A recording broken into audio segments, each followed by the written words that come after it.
ყველა ქონება, რომელსაც კერძო საკუთრება ვერ დაუდასტურდება, საბოლოო ჯამში გახდება სახელმწიფო საკუთრება. თბილისის ზღვის მიმდებარი ტერიტორიაზე ვართ, ტერიტორია, რომელიც გაიცა პირველადი პრივატიზაციის ფარგლებში 1993 წლიდან დაიწყო აქ ნაკვეთების გაცემა და სადღაც 1500 კვადრატულ მეტრამდე დაურიგდა თითოეულ პირს, თბილისში მაცხოვრებელ ადამიანებს.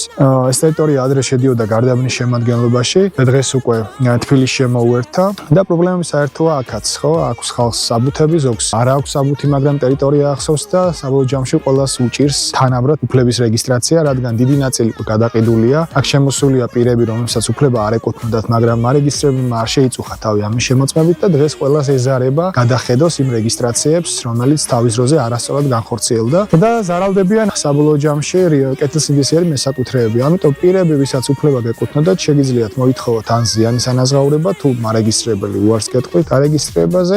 იგავარაკებს მიიღებს.